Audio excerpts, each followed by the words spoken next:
Hello students, welcome back to Middle education.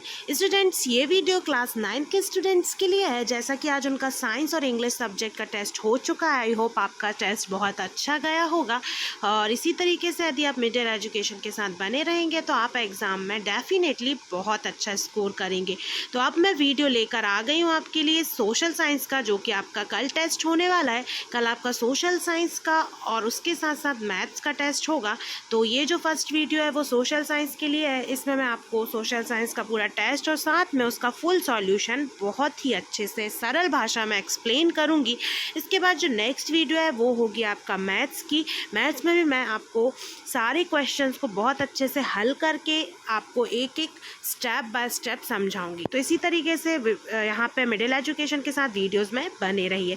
यदि आपने video को लाइक नहीं किया है तो लाइक और शेयर करना ना भूलें। साथ में PDF आपको डिस्क्रिप्शन बॉक्स में से जाके डाउनलोड कर लेनी है। तो ये आपके सामने स्क्रीन पे सामाजिक विज्ञान का जुलाई माह का जो मासिक मूल्यांकन का टेस्ट है वो है। इसका जो टोटल पूर्णांक है वो 20 अंक का पेपर है। समय जो है वो 1 घंटा है, जो कि आप अभी तक देखते हुए आ रहे हैं सारे टेस्ट में। अब हम यहाँ पे आगे बढ़ते हैं और देखते हैं कि यहाँ पे आपका ये जो पेपर है वो थोड़ा सा डिफरेंट ब्लूप्रिंट के हिसाब से बनाया गया है। इसमें टोटल आपके 2 प्रश्न है, लेकिन उसके अंदर आपके और ज़्यादा प्रश्न दिए हुए हैं। पहला जो है वो है एक शब्द या एक वाक्य में आपको उत्तर लिखना है, और जो कि है आपका 6 अंक के प्रश्न। इसमें आपको अलग अलग 6 प्रश्न मिलेंगे। तो पहला हम देखेंगे, अरुणाचल प्रदेश और गुजरात के स्थानीय समय में कितना अंतर हो सकता है। तो इसका जो उत्तर है वो आप ऐसे मौखिक याद कर सकते हैं। पहले का जो उत्तर है वो होगा 2 घंटे। क्या हो जाएगा इसका? 2 घंटे। अरुणाचल प्रदेश और गुजरात के स्थानीय समय में 2 घंटे का अंतर है।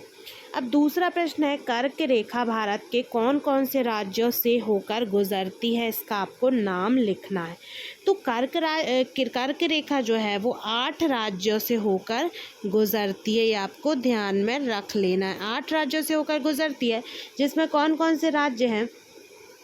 पहला है गुजरात, दूसरा है आपका राजस्थान, उसके बाद हम देख लेंगे कि जो तीसरा राज्य है वो हो जाएगा आपका मध्य प्रदेश। उसके बाद फिर हम देखेंगे छत्तीसगढ़। मैं शॉर्ट फॉर्म में लिख दे रही हूँ, मध्य प्रदेश, ठीक है। उसके बाद फिर छत्तीसगढ़, उसके बाद फिर हम देखेंगे छत्तीसगढ़ के बाद है आपका झारखंड, फिर उसके बाद है पश्चिम बंगाल,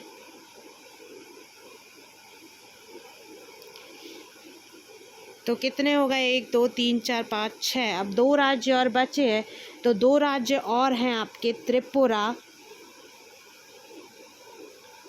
और एक और है मिजोरम।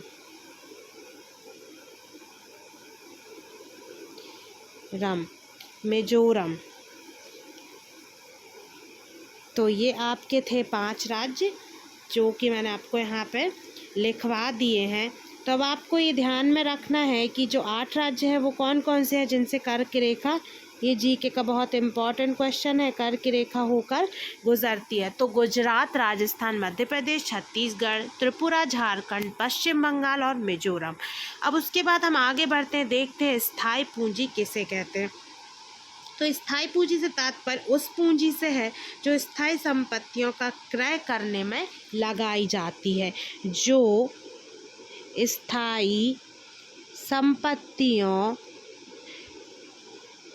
का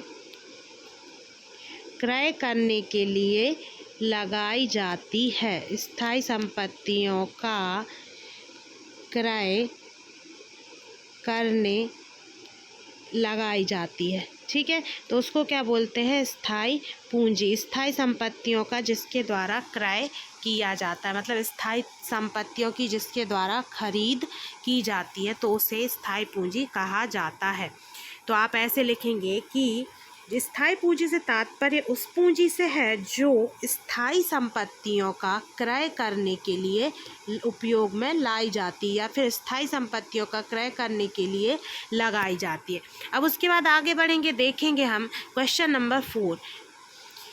पेट्रियाट नामक पत्र के प्रकाशन का कार्य किस नेता ने आरंभ किया? तो इसका सही उत्तर है हरीश चंद्र मुखर्जी। इसका सही उत्तर होगा हरीश चंद्र मुखर्जी। ठीक है, तो ये इसका सही उत्तर हो जाएगा। उसके बाद पांचवा है, शक्ति विकेंद्रीकरण का सिद्धांत किसने प्रतिपादित किया? तो इसका सही उत्तर है मॉन्टेस्क्यू। इसका जो सही उत्तर है वो है मॉन्टेस्क्यू। ठीक है, ये इसका सही उत्तर हो जाएगा। उसके बाद यहाँ पे हम देख लेते हैं, फिर उसके बाद आगे बढ़ते हैं और देखते हैं 6वें नंबर का प्रश्न, किस अवधि के दौरान चीन ने विश्व के इतिहास में अपना सबसे बुरा काल दर्ज किया?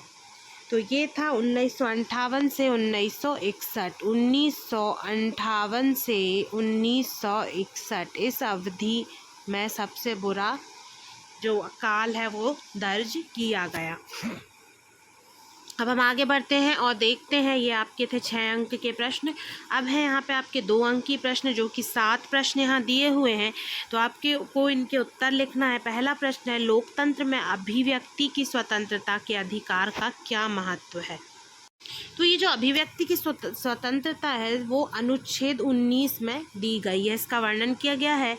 और इसका मतलब क्या है कि किसी व्यक्ति के पास अभिव्यक्ति की स्वतंत्रता का अधिकार होगा, जिसके तहत वो किसी भी तरीके की जो विचार हैं, सूचनाएं हैं, उनका आदान प्रदान के लिए वो स्वतंत्र होगा। वाक और अभिव्यक्ति की स्वतंत्रता जो है वो प्रजातांत्रिक शासन व्यवस्था की आधारशिला इसको माना गया है। उसके बाद देखते हैं प्रश्न क्रमांक 2, कृषि क्षेत्र में कौन सी बेरोजगारी पाई जाती है? तो इसका सही उत्तर है प्रच्छन्न बेरोजगारी। इस शब्द को अच्छे से देख लीजिए आप, प्रच्छन्न बेरोजगारी भारत के कृषि क्षेत्र में पाई जाती है। उसके बाद फिर प्रश्न क्रमांक 3 में हम देखेंगे कि प्रच्छन्न बेरोजगारी क्या है। यहाँ आपको इसकी परिभाषा देना है। तो यहाँ पे हम देख लेंगे कि प्रच्छन्न बेरोजगारी उस बेरोजगारी को कहते हैं जिसमें कुछ लोगों की उत्पादकता शून्य होती है, अर्थात कि उनके काम का उतना महत्व नहीं होता कि यदि उन्हें काम से भी हटा दिया जाए तो उत्पादन में कोई अंतर नहीं होगा। मतलब कि उत्पादन उतना ही होगा, जिन भी जगह वो सेवाएं दे रहे हैं वहाँ वस्तुओं का उतना ही उत्पादन होगा। विकासशील देशों में प्रच्छन्न बेरोजगारी अवसर मौजूद होती है, जिसकी बड़ी आबादी श्रम शक्ति में शेष का सृजन करती है। मतलब कि कुल मिला के श्रमिकों की अधिकता होना, काम की कमी, एक तरीके से इस कारण भी ऐसी स्थिति उत्पन्न हो जाती है। उसके बाद हम देखेंगे चौथा प्रश्न, तृतीयक क्षेत्रक से क्या आशय है? उदाहरण दीजिए। तो हम यहाँ देखेंगे कि जो तृतीयक क्षेत्रक है वो अन्य क्षेत्रों से भिन्न है। ऐसा क्यों? क्योंकि इसकी जो गतिविधियाँ हैं वो अन्य क्षेत्रकों मतलब कि प्राथमिक और द्वितीयक के विकास में मदद करती हैं। ये गतिविधियाँ स्वयं वस्तुओं का उत्पादन नहीं करती हैं, बल्कि उत्पादन प्रक्रिया में केवल अपनी सहायता करती हैं। इस क्षेत्र को सेवा क्षेत्र भी कहा जाता है, क्योंकि ये सेवाओं का सृजन करती है। उसके बाद फिर हम देखेंगे कि तृतीयक क्षेत्र के जो उदाहरण है वो क्या होंगे। ये सेवाओं का उत्पादन करता है, इसे सेवा क्षेत्र भी कहा जाता है। इसमें उदाहरण के तौर पे हम देखेंगे बैंकिंग, बीमा, संचार, व्यापार आदि। उसके बाद हम देखेंगे कि भारत के तीनों ओर विस्तृत जल राशियों के नाम लिखिए। तो ये इसका उत्तर है कि तीनों ओर विस्तृत जल राशि में हम देखेंगे कि पूर्व में बंगाल की खाड़ी, पश्चिम में अरब सागर और दक्षिण में हिंद महासागर हैं। इन तीनों दिशाओं से जो भारत है वो घिरा हुआ है। प्रश्न क्रमांक 6 जो है, सुएज नहर के निर्माण का भारत व यूरोप के व्यापार में महत्व को लिखिए। हम देख लेंगे कि सुएज नहर के निर्माण का भारत व यूरोप के व्यापार को बढ़ाने में एक तरीके का ये मील का पत्थर साबित हुआ है। इस नहर के बन जाने से यूरोप एवं सुदूर पूर्व के देशों के बीच दूरी काफ़ी कम हो गई। भारत और यूरोपीय देशों के बीच इस नहर के कारण व्यापारिक जो संबंध है वो मजबूत हुए हैं। इससे अंतर्राष्ट्रीय व्यापार को प्रोत्साहन मिला है। इस मार्ग पर चलने वाले जो जहाज हैं उनको 2 स्थानों पर ईंधन मिलता है, एक तो म्यांमार और दूसरा पूर्वी द्वीप, मिट्टी का तेल और पश्चिमी यूरोप देशों में कोयला। तो ये सब इसके जो हैं वो फ़ायदे हुए हैं। उसके बाद हम देखेंगे प्रश्न क्रमांक 7वां, जो कि इस पेपर का अंतिम प्रश्न है। भारत में मानक समय की आवश्यकता क्यों है? बिंदुओं से स्पष्ट कीजिए। तो हम यहाँ उत्तर देखेंगे कि इसके कुछ मुख्य कारण हैं। भारत के पूर्वी तथा पश्चिमी छोर के मध्य 30 डिग्री देशांतरों का अंतर है। 30 डिग्री जो देशांतरों का अंतर है उसकी वजह से। दूसरा, यह अंतर समय के अनुसार लगभग 2 घंटों के बराबर है। तीसरा, समूचे देश को व्यवस्थित करने के लिए एक ही समय की आवश्यकता पड़ती है। तो ये था आपका मासिक मूल्यांकन का विषय सामाजिक विज्ञान का पेपर। अब मिलते हैं नेक्स्ट वीडियो में गणित के पेपर के साथ। तब तक आप इन सारे प्रश्नों को अच्छे से याद कर लीजिए और अपने टेस्ट में अच्छे से अच्छा स्कोर करिए। तो मिलते हैं नेक्स्ट वीडियो में। Thanks for watching this video.